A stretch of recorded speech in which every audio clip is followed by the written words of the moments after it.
Bismillahirrahmanirrahim. Assalamualaikum warahmatullahi wabarakatuh. Semangat pagi. Bagaimana kabar kalian hari ini? Tetap semangat ya. Pada tema 3 kali ini, kita akan membahas tentang sistem pencernaan. Sistem pencernaan yang akan kita bahas pekan ini adalah sistem pencernaan pada hewan ruminansia atau hewan pemamah biak dan sistem pencernaan pada burung atau unggas. Langsung saja ya ke pembahasan pertama kita.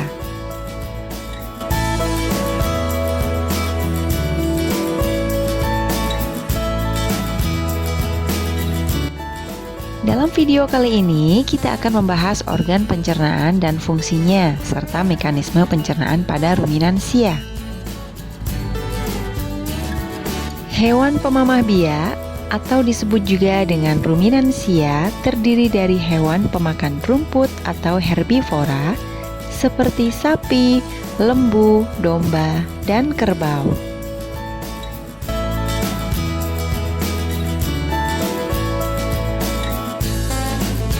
Perhatikan saluran pencernaan ruminansia sesuai urutan berikut ini.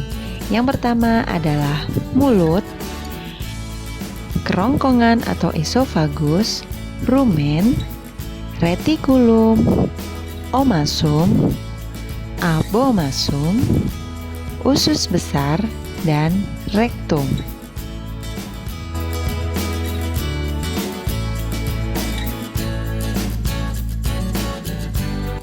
Bagian yang pertama adalah mulut. Di dalam rongga mulut terdapat gigi, lidah, dan kelenjar ludah.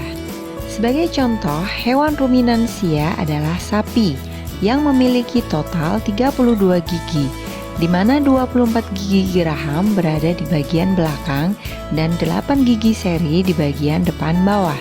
Sapi menggunakan gigi serinya untuk menjepit dan memotong makanan, dan menggunakan gigi gerahamnya untuk menggiling makanan dari sisi ke sisi.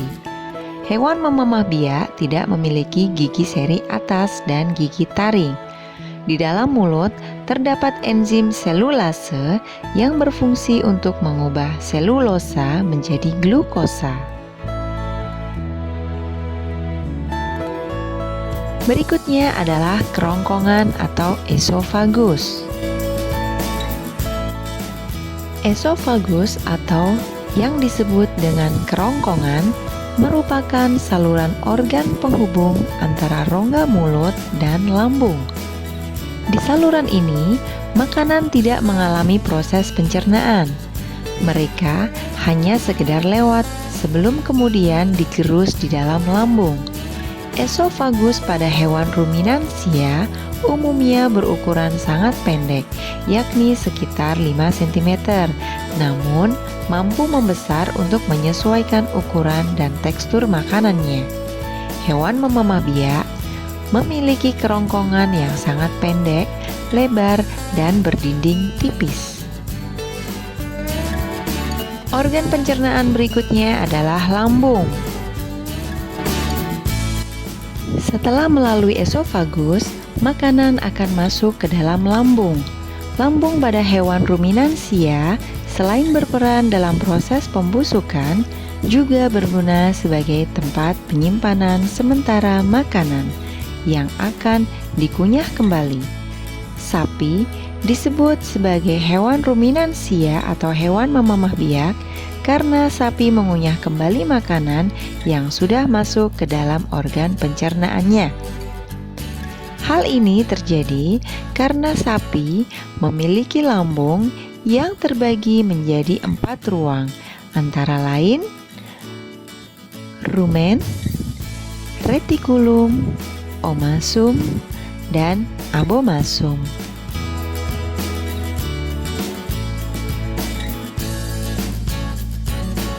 Organ pencernaan berikutnya adalah perut besar atau rumen. Mula-mula, makanan yang melalui kerongkongan akan masuk ke dalam rumen. Makanan ini secara alami telah bercampur dengan air ludah. Rumen berfungsi sebagai tempat penyimpanan sementara bagi makanan yang telah ditelan. Setelah rumen terisi cukup makanan, sapi akan beristirahat sembari mengunyah kembali makanan yang dikeluarkan dari rumen ini. Di dalam rumen terjadi pencernaan protein dan proses fermentasi oleh enzim selulase.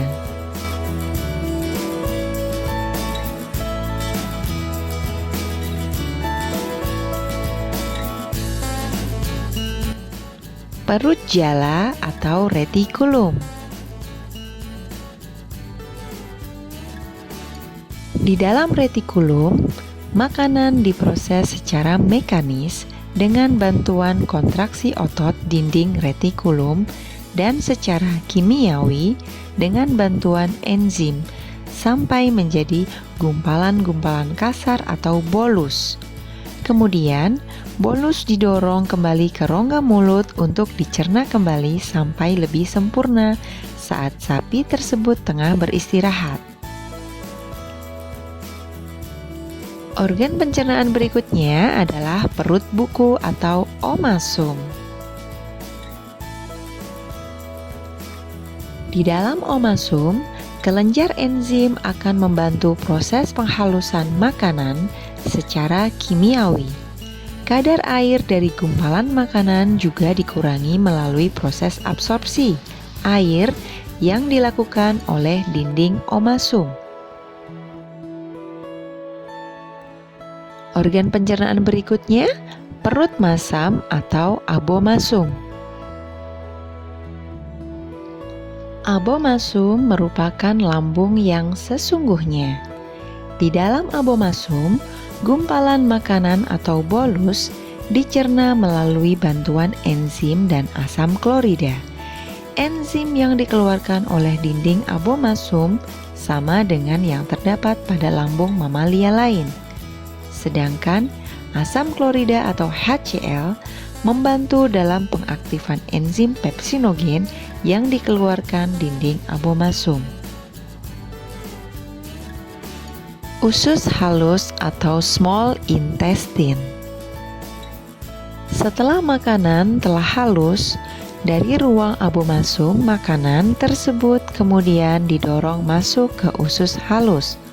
Di organ inilah sari-sari makanan diserap dan diedarkan oleh darah ke seluruh tubuh.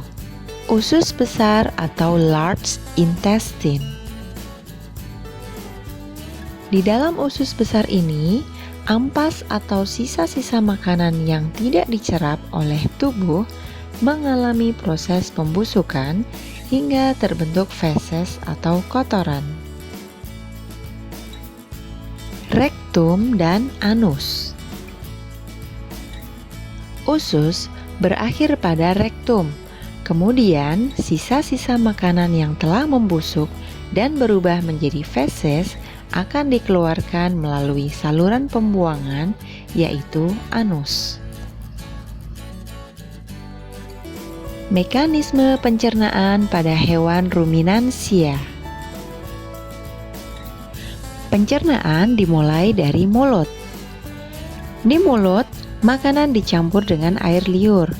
Makanan yang masih kasar ditelan melalui kerongkongan.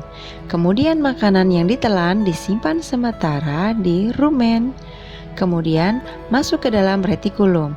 Di dalam retikulum, makanan dicerna secara kimiawi dan dibentuk menjadi gumpalan kecil atau bolus. Kemudian dikeluarkan kembali ke mulut untuk dicerna kembali. Makanan yang sudah dikunyah ditelan lagi dan masuk ke omasum untuk digiling dan kemudian dilanjutkan ke abomasum. Setelah itu, makanan akan menuju usus halus untuk diserap sari-sari makanannya untuk menghasilkan susu dan diedarkan ke seluruh tubuh. Kemudian, sisa makanan yang tidak dicerna akan menuju ke usus besar, bermuara ke rektum dan dikeluarkan melalui anus. Demikian tadi proses pencernaan pada hewan ruminansia atau hewan pemamah biak. Semoga video ini memberikan banyak manfaat. Nantikan video selanjutnya ya. Jangan lupa like dan subscribe. Terima kasih, sampai jumpa. Wassalamualaikum warahmatullahi wabarakatuh.